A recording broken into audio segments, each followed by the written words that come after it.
আড্ডা জমতেছে না। টগরের কোনো খবর নিছোস? আমার মনে হয় কি জানোস, টগরের বাপে টগরের সাইজ করে দিছে, এই কারণে বাসা থেকে বাইরে হইতেছে। আরে না, টগরের আটকানো তো সহজ না, বুঝছোস? ওর মা আছে না, ওই একটু কান্নাকাটি করবো, ওর মা গলে যাবো। তাও অবশ্য ঠিক। আরে হয়, তুই দেখিস আমি মিলাই কোন খালে কোন আইসক্রিম করে যাইতেছে ব্রো? দেখছোস? তোর কইতেছিলাম না টগরে কেউ আটকাইতে পারবো না। আচ্ছা দোস্ত, তোর বাইকের ব্যবস্থাটা কি হয়েছে? সবুর কর দোস্ত, হয়ে যাবো, ব্যবস্থা করে ফেলেছি তো। আগামী সপ্তাহে তগরে লইয়া বাইক লইয়া মাওয়া যাবো ইলিশ খাইতে। কি কস মামা, তুই নতুন বাইক লয়ে আয়তে রিক্স নিয়ে নিবি? আচ্ছা দোস্ত, তুই হাইওয়ে রোডে আমাকে দুইজনে নিয়ে তো বাইক চালাইতে পারবি না, নিয়মে নাই। আরে বেকুবের দল, আগে তগরে তোর মুখেন, আগে তো তোর মু আমার জানে মানবে বন্ধু শোনো, আমি সোজা কথা মানুষ, তোমার সোজাসুজি একটা কথা বলতে চাই। জি? আমি তোমারে পছন্দ করি। I love you.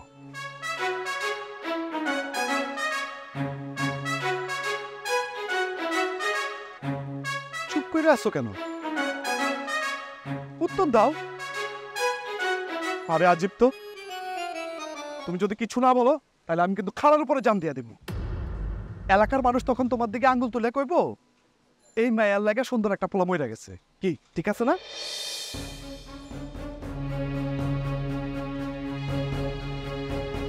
কি কিছু বলবা না তুমি?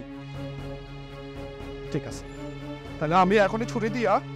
না না, আমি এখন যাই। শম্পা, কি বিশ্বাস করলো না তুমি? আধা ঘন্টা পরে তোমাদের বাসার ছাদে আসতেছি, তুমি চলে আসবা, নাহলে সোজা তোমাদের বাসায় ঢুকে যাও।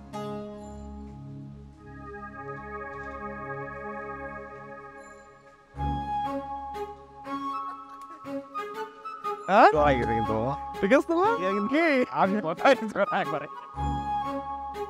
আচ্ছা হয়ে যাবো কিন্তু। হ্যাঁ হইবো? হ্যাঁ ওই কথাই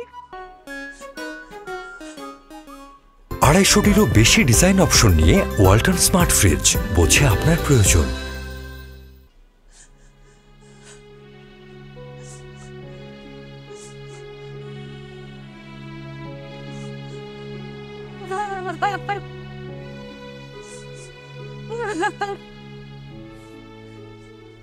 কি রে, ফোন ধরতেছে না?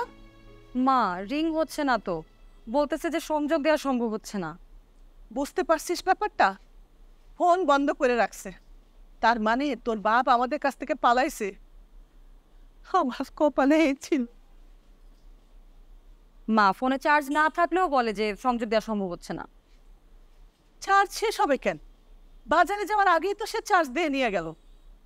আমার মনে হয় ইচ্ছা করে ফোন বন্ধ করে রাখছে, ইচ্ছা করে সে যোগাযোগ বন্ধ রাখছে। আচ্ছা মা, তুমি অস্থির হও না, আমি আবার চেষ্টা করতেছি। আয় জ্যোতি, তুই কই গেছিলি? তোর বাপের সঙ্গে দেখা হয়েছে? কথা হয়েছে?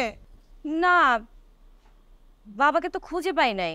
খোঁজার বসে গেছিলাম, ও যেখানে যেখানে গেলে বাবার খোঁজ পাওয়া সম্ভব সবখানে গেছি, জিজ্ঞেস করছি, বাবা কোথাও যায় নাই। তাহলে কি সে গায়েব হয়ে গেল? ছেলেটার হাত ধরে আসলো, আবার তার হাত ধরে চলে গেল, কেউ তারে কোথাও দেখলো না, এটা একটু কথা হইলো?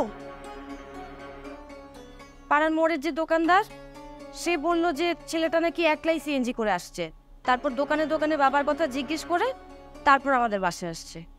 মানসিক ভুল করে আসে নাই, সে আমাদের বাসাতেই আসছে। এই কথাই তো তোর আমি বলতেছিলাম যে ভুল করে আসে নাই, এই ছেলে তোর বাবার নিজের সন্তান, তা না হইলে সে আমাদের বাসায় আসবে কেন? তোর বাবারে বাবা বলে ডাকবে কেন?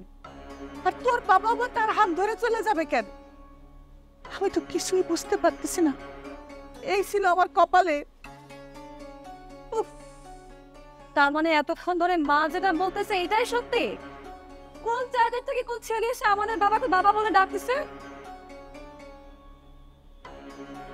ছি ছি ছি ছি, আমি তো ভাবতে পারতেছি না যে আমাদের বাবা এত খারাপ। ছি! এই তুই চুপ কর তো, তুইও তো দেখি মার মতোই কিছু না জেনেই কথা বলা শুরু করলি। এখানে আর কি জানার বাকি আছে আপু? এতক্ষণ ধরে যা শুনলাম, এর থেকে বড় প্রমাণের তো আর কোনো দরকার নাই। এইটুকুতে কিছুই প্রমাণ হয় না।